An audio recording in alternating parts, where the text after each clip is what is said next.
এই পর্যায়ে আর একটা বক্তব্য রাখবেন। আজকের অনুষ্ঠানে যিনি সভাপতিত্ব করলেন, আজকের অনুষ্ঠানের সম্মানিত সভাপতি মোহাম্মদী কাফেলা ঐক্য পরিষদের সম্মানিত প্রধান খাদেম, আজকের এই অনুষ্ঠানের সম্মানিত আয়োজক ARM কামরুল ইসলাম সাহেব। ARM কামরুল ইসলাম সাহেব। যে মহান রাব্বুল আলামিন দয়া করে মায়া করে ভালোবেসে এই অধম নালায় গুনাহগারদেরকে দিয়ে আজকের এই পবিত্র সুফি কনফারেন্সে আয়োজন করার সুযোগ করে দিয়েছেন, সেই মহান রাব্বুল ইজ্জতের দরবারে লাখো কোটি শুকরিয়া জানাই আলহামদুলিল্লাহ। সাথে সাথে যাকে সৃষ্টি করা না হলে সৃষ্টি জগৎ সৃষ্টি হতো না, দোজাহানের বাদশাহ কামলিওয়ালা রহমাতাল লিল আলামিন যার রাসূল পাক সাল্লাল্লাহু আলাইহি ওয়াসাল্লামের পবিত্র পরশময় নুরানিমা কদম এবং তার রওজা পাকে শুকরিয়া জানাই আলহামদুলিল্লাহ। সাথে সাথে যে সুফি সাধকদের মাধ্যমে, আল্লাহর ওলিদের মাধ্যমে, নায়েবে রাসূলের মাধ্যমে আজকে আমরা অলি প্রেমিক হতে পেরেছি, নবী প্রেমিক হতে পেরেছি, অলিদের আশেক, নবীদের আশেক, আল্লাহর গোলাম হতে পেরেছি। সে অলিদের কদমে চুম্বন রেখে তাদের প্রত্যেকের রওজায় শুকরিয়া জ্ঞাপন করে, যারা আছেন তাদের কদমে চুম্বন রেখে শুকরিয়া জ্ঞাপন করছি আলহামদুলিল্লাহ। আলহামদুলিল্লাহ বললে আলহামদুলিল্লাহ শব্দের অর্থ প্রশংসিত, সকল প্রশংসার মালিক আল্লাহ। আল্লাহ খুশি হয় না বেজার হয়? আমরা আল্লাহ এক জায়গায় বলেছেন কোরআনে, মানুষ বড়ই অকৃতজ্ঞ, আমরা কৃতজ্ঞতা স্বীকার করতে চাই না। আমরা কি একটু জোরে আলহামদুলিল্লাহ বললে আমাদের ক্ষতি হবে? একটু সবাই বলি আলহামদুলিল্লাহ। আজকে যারা এই সুফি কনফারেন্সে মঞ্চে উপবিষ্ট আছেন, তারা আমাদের সবার মাথার তাজ, অনেক সম্মানিত, অনেক জ্ঞানিত। আমি প্রথমে অনেককে বক্তব্য দিতে পারি নাই, অনেকেই নাম ঘোষণা করতে পারে নাই। আমি সংগঠনের পক্ষ থেকে, কাফেলার পক্ষ থেকে আমি ক্ষমা চেয়ে নিয়েছি। প্রথমে আমরা বলি, এই মোহাম্মদী কাফেলার অনুষ্ঠান আমরা চট্টগ্রামে ঈদে মিলাদুন নবীতে বড় করে আয়োজন করেছিলাম। সেখানে আমরা অনেককে দাওয়াত দিয়েছিলাম। দাওয়াত দেওয়ার পর্যায়ে এক পর্যায়ে যখন বিভিন্ন দরবারে, বিভিন্ন মাজারে, বিভিন্ন আউলিয়াদের, বিভিন্ন পীর সাহেবদের, বিভিন্ন সুফিদের কাছে গিয়েছিলাম, অনেকেই কে আসবে, কে যাবে, কে প্রধান অতিথি হবে, আমি প্রধান অতিথি না হলে যাব না। আমরা অনেককে বলেছিলাম আসসালামু আলাইকুম রহমতুল্লাহ। কারণ যিনি প্রধান অতিথির আসনের জন্য, যিনি কে যাবে কে আসবে তার জন্য চিন্তা করে, চেয়ারের জন্য চিন্তা করে, নামের জন্য চিন্তা করে, তিনি সুফি হতে পারে না। আল্লাহ রাসূল পাক সাল্লাল্লাহু আলাইহি ওয়াসাল্লাম এই ইসলাম প্রতিষ্ঠা করেছেন, এই ইসলাম প্রচার করেছেন। তিনি অনেক কষ্ট করে, রক্তের বিনিময়ে, রক্ত ঝরিয়ে, কিন্তু কোনো মানুষকে তিনি আঘাত করেন নাই, কোনো মানুষকে তিনি কষ্ট দেন নাই, কোনো মানুষের উপরে তিনি জুলুম করেন নাই। তিনি এত ভালোবেসেছেন মানুষকে।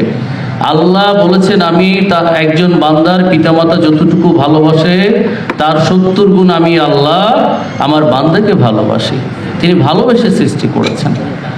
সে আল্লাহর রাসূল তার উম্মতকে এত বেশি ভালোবাসেন যে ভালোবাসা এখনো কাঁদে, এখনো মদিনায় কাঁদে।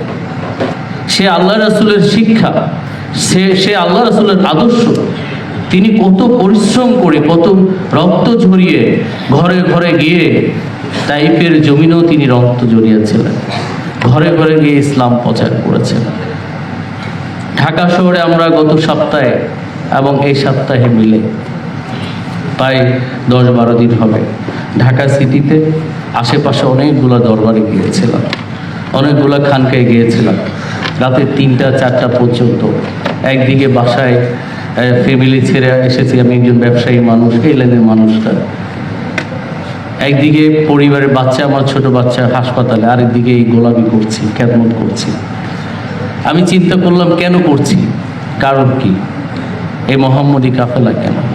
যখনই দেখলাম আল্লাহ রাসূলের আদর্শে যারা বিশ্বের বিভিন্ন দেশ থেকে শাহজালাল, শাহপরান, মোহসেন আউলিয়া, চট্টগ্রাম সহ বাংলাদেশের আনাচে কানাচে আল্লাহর অলিগণ পরিবার ছেড়ে, সংসার ছেড়ে ইসলাম প্রচারের জন্য এই জমিনে আগমন করে আজকে এই জমিনে মসজিদ হয়েছে, মাদ্রাসা হয়েছে, মাজার হয়েছে, যারা এই কষ্ট করে এই কাজ করেছে আজকে তাদেরকে অসম্মান করা হচ্ছে, তাদের দরবারে হামলা করা হচ্ছে, তাদের মাজারে হামলা করা হচ্ছে। আমি চিন্তা করলাম কেন করা হচ্ছে? এখানেও আমাদের দোষ আছে, এখানেও আমাদের ভুল আছে। তরুণ প্রজন্মের মধ্যে এই মাজার, এই পীর আউলিয়া, তাসওয়ুফ, সুফি তাদের প্রয়োজনীয়তা কি, তাদের গ্রহণযোগ্যতা কি, তারা বাংলাদেশের অবদান কি, সেটা তরুণদের মাঝে এই সেমিনার কনফারেন্স করে তুলে ধরা হয় নাই। পীর মাশায়েখ যারা আছেন বর্তমানে অনেক আওলাদ, আমি সবাইকে বলছি না, আমি সবার কদমে ক্ষমা চেয়ে নিচ্ছি। অনেকে আছেন, অনেক আলোচনা করেছেন, বলেছেন যে বসে আছেন, আসবে যাবে, নজরানা দিয়ে চলে যাবে, বাবা বলে চলে যাবে। আমি দেখেছি তারও আবার এমপি মন্ত্রীর বাসায় যেয়ে বসে থাকে, রাষ্ট্রের বিভিন্ন জায়গায় বসে থাকে। এটাও প্রমাণ করে যারা সুফি, যারা আল্লাহর ওলি, তাদের দরবারে যায় রাজা, বাদশাহ, মন্ত্রীরা বসে থাকে। তাহলে বুঝতে হবে তাদের সাধনাতে গলদ আছে, তাদের সুফিদের মধ্যে গলদ। নিজে নিজে সুফি লাগালে কিন্তু সুফি হওয়া যায় না। তার চরিত্র বলবে সে সুফি, তার আদর্শ বলবে সুফি। আমরা এমন জায়গায় গিয়েছি, আমি সবচেয়ে নিকৃষ্ট মানুষ, গুনাহগার, কিন্তু আমার সাথে যারা গিয়েছেন অনেক মুরব্বী আছেন, মুফতি আছেন। এমন জায়গায় গিয়েছি যে দেখেছি তাদের অ্যাটিটিউড, তাদের বডি ল্যাঙ্গুয়েজ কিংবা তাদের ভাষা, অবাক হয়েছে যে তাকে কিভাবে পীর মানা হয়, অবাক হয়েছে। সাধারণ জনগণ ক্ষিপ্ত হবে না কেন? সাধারণ মানুষ ক্ষিপ্ত হবে না কেন? তাদেরকে ক্ষিপ্ত করার পিছনে রহস্য আছে, চক্রান্ত আছে। একদিকে আমাদের দোষ, একদিকে অন্যদের দোষ আছে, যারা চায় না কোনো মুসলমান ঐক্য হোক। আমরা এক একজন এক এক ট্যাগ দিয়ে দিচ্ছি, কেউ দরবারের মুরিদ, কেউ দরবারের আশেক, কেউ রাজনৈতিক দল, কেউ এটা, কেউ সেটা, কিন্তু আমরা সবাই মুসলমান। প্রথম পরিচয় মুসলমান। আরে ভাই, প্রথম পরিচিত আমি মুসলমান, আমি আল্লাহকে মানি, রাসূলকে মানি, কোরআন মানি। কি মানি কি মানি না? সুফিরা কি আল্লাহ, রাসূল, কোরআন মানে না? তাহলে কেন হামলা হবে? তাহলে আমাদেরকে কারা হামলা করাচ্ছে, কেন করাচ্ছে সেটা আমরা ভাবছি না। যারা মাজার আছেন, যারা পীর আউলিয়া এবং বর্তমান যারা গদিনশীল আছেন, আমার বাস্তব অভিজ্ঞতা থেকে বলছি, অনেক মাজারে, আমি সিলেট শাহজালাল মাজারে এই প্রোগ্রামে দাওয়াত দিতে গিয়েছিলাম। রুহানি যদি বলি যে ফাইজ পাওয়ার জন্য গিয়েছিলাম, ওনাদের শাহপরানকে গত সপ্তাহে আমরা ওখানে দাওয়াতপত্র দিয়ে রোজা জিয়ারত করে এসেছিলাম। দুঃখ লাগলো, এই শাহজালাল, শাহপরানের মাজার, যাদের মাধ্যমে ইসলাম বাংলাদেশে হয়েছে, যারা না আসলে ইসলাম পেতাম না, তাদের মাজারে গিয়ে দেখি যে ময়লা পড়ে আছে, পরিষ্কার পরিচ্ছন্নতার মনে হয় কোনো লোক নেই। আর একজন মুসলমানের কবরও তো পরিষ্কার রাখা উচিত, ঠিক কিনা? ঠিক কিনা? সে মুসলমান। তাহলে কি এটা যারা দায়িত্ব আছে তাদেরও কি দায়িত্ব পড়ে না? শুধু আমি একটা উদাহরণ দিচ্ছি, এরকম আরো আছে, বাংলাদেশে প্রত্যেকটি জায়গায় আছে। তাহলে এখানে আমাদের গলদ আছে, এখানে আমাদের ভুল আছে। এবং দাওয়াত দিতে গিয়ে আরো বুঝেছি, ঐক্য যে জিনিসটা আমরা বলেছিলাম, ঐক্যের কথা বলছিলাম, দাওয়াত দিয়েছিলাম, ওই যে ইগো কাজ করে, ইগো কাজ করছে। যার ইগো কাজ করে, যার আমিত্ব আছে, যার অহংকার আছে, অহংকার আর আমিত্ব, সে কি সুফি হতে পারে? সে কি আল্লাহ হতে পারে? পারে না। আরে ভাই, যে দল করেন, যে দরবারে থাকেন, সেটা ঠিক আছে, কিন্তু প্রথম ভাবতে হবে আমরা সবাই মুসলমান। কি বলেন? এখানে মাদ্রাসার ছাত্র আছে, ওনারা এক এক তরিকার হতে পারে, এক এক দলের হতে পারে, কেউ কওমি, কেউ ওয়াহাবি, কেউ সুন্নি, কেউ খারেজি, এক এক জায়গার হতে পারে, কিন্তু আমাদের প্রথম পরিচয় কি? মুসলমান। মুসলমান সেই যার মাধ্যমে সকল ধর্মের মানুষ নিরাপদ থাকবে, শুধু মুসলমান নয়। তাহলে আজকে আমরা কেন এই মারামারি হানাহানি করছি? মাজার ভাঙার বিষয় নিয়ে কথা হয়েছিল। মাজার ভাঙা যখন হয়েছিল, আমি আমাদের আলোকিত সমাজ একটি সংগঠন গত 10 বছর ধরে আমার উপার্জনে, নিজস্ব উপার্জনে আমি 3 ভাগ করে দিই কোরবানির মতো। একটা ভাগ মানুষের জন্য, একটা ভাগ নিজে এবং পরিবারের জন্য, আরেকটা ভাগ গোপনে দান করে থাকি। আমি বিভিন্ন কলেজে প্রোগ্রাম করেছি, অনেকে জানেন, পত্রিকা দেওয়া হয়েছে। প্রায় 500টার উপরে প্রোগ্রাম করেছি, শুধু নিজস্ব অর্থায়নে। এই করার পরে যখন ছোটবেলা থেকে দরবারে যেতাম, আউলিয়াদের কদমে যেতাম, মাজার ভাঙার পরে আমার এখানে খুব ব্যথিত করেছে, খুব কষ্ট পেয়েছি। আমি আর বসে থাকতে পারিনি। আমরা মানববন্ধন করেছি। মানববন্ধন করার পরে আমরা চিন্তা করেছি যে একটা সংগঠন তো নাম দিতে হয়। অনেক আমাদের ডক্টর মাসুম চৌধুরী আছেন, অনেকে আছেন, কোরাইশি সাহেব আছেন, অনেকে আছেন, সবার সাথে আলোচনা করেছি। ওই যে সিনার জ্ঞান যখন মোরাকাবা করেছি মধ্যরাতে, তখন একটাই মেসেজ, যারা মোহাম্মদকে বাদ দিয়েছে, মোহাম্মদকে বাদ দিয়ে ধর্ম করে, মোহাম্মদকে বাদ দিয়ে ইসলাম করে, তাদের শান্তি পাবে না। কি বলেন? লা ইলাহা ইল্লাল্লাহ বললে মুসলমান হওয়া যাবে? মুহাম্মদ রাসূলুল্লাহ সাল্লাল্লাহু আলাইহি ওয়াসাল্লাম না বললে হবে না। তখনই মেসেজটা পেলাম যে মোহাম্মদ নাম থাকবে, মোহাম্মদী কাফেলা। তখন আমরা এই কাফেলার মাধ্যমে আমরা প্রোগ্রাম করেছি, মানববন্ধন করেছি। আমরা চেয়েছি রাষ্ট্রে যারা দায়িত্ব আছেন তাদেরও, যারা রাষ্ট্র পরিচালনা করছেন তাদেরও দায়িত্ব আছে সকল মানুষকে নিরাপদে রাখার, সকল সমাজের সকল ব্যক্তিকে নিরাপদে রাখার, মাজার মসজিদ সকলকে। কিন্তু সেই জন্য আমরা মানববন্ধন করেছি, মেসেজ দিয়েছি। আজকে এই বিশৃঙ্খলা হচ্ছে। আমি শুধু একটি কথা বলবো, আমার এখানে শেষ করে দিচ্ছি। আজকে যে বাইতুল মোকাররমে মারামারি হয়েছে জুমার নামাজের সময়, এই ভিডিওটা সারা বিশ্বে প্রচার হয়েছে। হয়েছে কি হয় নাই? সারা বিশ্বে প্রচার হওয়ার পরে সারা বিশ্বের মানুষ, শুধু মুসলমান না, বিশ্বের মানুষ বলেছে বাংলাদেশের মুসলমান জাতীয় মসজিদে জুমার নামাজ পড়তে মারামারি করেছে। এরা কেমন মুসলমান? কি হয় কি হয় নাই? চিন্তা করে দেখেন, যদি কেউ অপরাধ করে থাকে সেটা প্রশাসন আছে, আইন আছে। কোনো দরবারে, কোনো মাজারে যদি শরীয়তের বাইরে কোনো কাজ হয়, সেটা প্রশাসন আছে, রাষ্ট্র আছে, আইন আছে, সমাজ আছে, বসে আলোচনা করুন।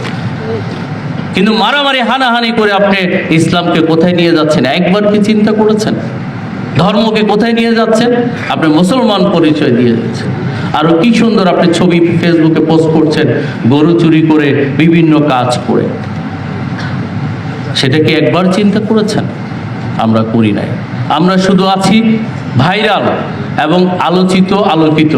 যারা একজন আরেকজনকে নিয়ে বক্তব্য দেয়, একজন আরেকজনকে নিয়ে আলোচনা করে, তাদের ভাইরাল হয়, তাদের বক্তব্য শুনে যুব সমাজ আজকে কোন দিকে যাচ্ছে? সত্যটা প্রকাশিত হচ্ছে না। তা আমাদের সত্য ধারণ করতে হবে, সত্য প্রকাশ করতে হবে, সত্য প্রচার করতে হবে। আজকে এই কাফেলার মাধ্যমে আমরা আজকে আপনাদেরকে আলোচনার মধ্যে অনেককে দিতে পারি না, কারণ আমরা এই মোহাম্মদী কাফেলা, আমাদের অনেক প্ল্যান আছে। আল্লাহ পাক যদি চায়, অনেক পরিকল্পনা আছে। আমরা সুফি বইমেলা করব। পীর মাশায়েখ আল্লাহর ওলিরা কি অবদান রেখেছিল। আমরা সুফি ইউনিভার্সিটি করার জন্য কাজ করার চেষ্টা করব। আমরা মাদ্রাসা করার চেষ্টা করব। আমরা এই কাজগুলো করার চেষ্টা করব। এটা জানানোর জন্য মোহাম্মদী কাফেলা আজকে ঢাকায় প্রথম প্রোগ্রাম। আমরা প্রত্যেকটি বিভাগীয় শহরে প্রোগ্রাম করব। আমাদের এখানে যেই আসুক, সে যে দলেরই হোক, সবার জন্য উন্মুক্ত থাকবে। মুহাম্মদ সাল্লাল্লাহু আলাইহি ওয়াসাল্লাম কি নির্দিষ্ট কারের জন্য? রাহমাতাল লিল আলামিন, শুধু মানব জাতির জন্য না, সমস্ত সৃষ্টি জগতের জন্য। তা আপনি মানুষ কেন একটা দলের জন্য হবেন? রাজনীতি করতে পারেন, সেটা আলাদা বিষয়, কিন্তু ধর্ম নিয়ে কোনো রাজনীতি করা ঠিক নয়। এই ধর্মের মধ্যে, ইসলামের মধ্যে সবাই থাকবে। এটা শান্তির ইসলাম। তা আজকে আমি আপনাদের কাছে ক্ষমা চেয়ে নিচ্ছি। আসলে আমি বেশি বলে ফেলছি। আমি শুধু এটাই বলবো, পরিশেষে আমরা যারা আলোচনা করি, যারা ইসলাম প্রচার করি, একবার নিজের দিকে খেয়াল করবেন, আমি তা পালন করছি কিনা। আমরা যাহা বলি, যাহা করি, নিজের মধ্যে পালন করি না বিধে আজকে আমাদের এই অবস্থা। আল্লাহ রাসূলের আদর্শ আমাদের হৃদয়ে, আমাদের চরিত্র না থাকার কারণে, আউলিয়াদের, সুফিদের শিক্ষা আমরা মুখে মুখে করি, কিন্তু চরিত্রের মধ্যে না থাকার কারণে আজকে আমাদের এই করুণ পরিস্থিতি। তা আমাদেরকে রুখে দাঁড়াতে হবে।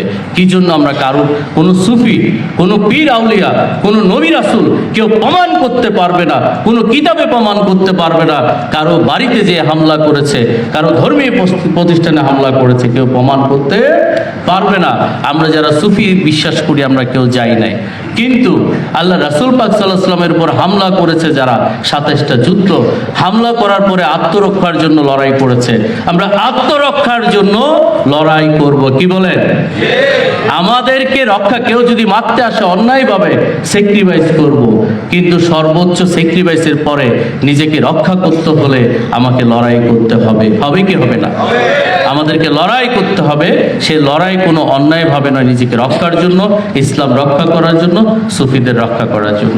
পরিশেষে আমি আপনারা যারা চট্টগ্রাম থেকে, কুমিল্লা থেকে, ঢাকা শহরের বিভিন্ন জায়গা থেকে, বিভিন্ন দরবার থেকে এসেছেন, ফেনী জেলা থেকেও এসেছেন আমাদের প্রতিনিধি, এবং ফুরফুরা দরবার শরীফ থেকে এসেছেন, অনেক জায়গা থেকে এসেছেন। আমি আপনাদের এই মোহাম্মদী কাফেলার মাধ্যমে আজকের এই আয়োজনকে আপনারা আলোকিত করার জন্য, আপনারা এই অনুষ্ঠানকে সফল করার জন্য যারা এসেছেন তাদের প্রতি আমি ধন্যবাদ, কৃতজ্ঞতা জানাচ্ছি। ধন্যবাদ, কৃতজ্ঞতা এবং শুকরিয়া জানাচ্ছি। পাশাপাশি আপনারা ইনশাল্লাহ আগামীতে আমরা যেই মোহাম্মদী কাফেলার মাধ্যমে ঐক্যের জন্য, সকল মানুষকে শান্তির পথে আনার জন্য আমরা যেই কাজ করব, ইনশাল্লাহ আশা করি আপনারা আমাদের সহযোগিতা করবেন। কি করবেন, কি করবেন না? কি আমরা সবাই কি এক হতে চাই? কি বলেন, চাই? চাই না, চাই না। একটু হাত তোলেন। আমরা সুফিদের আদর্শ ধারণ করতে চাই। সুফিদের আদর্শ ধারণ করতে হলে যদি আমাদের উপর হামলা আসে আমরা প্রতিহত করব। কি পারবো, কি পারবো না? আল্লাহ রাসূল যদি রক্ত জড়াতে পারবে, আমরা সর্বোচ্চ স্যাক্রিফাইস করব। হামলা আসলো আমরা হামলা করব না, কিন্তু জবাব দিব, আইনের আশ্রয় নিব। কি চাই, কি চাই না? মহান মালিক আমাদেরকে কবুল করুন, মহান রাব্বুল আলামিন আমাদেরকে কবুল করুন, তার ওলি বন্ধুদের উসিলায়, তার হাবিবের উসিলায়।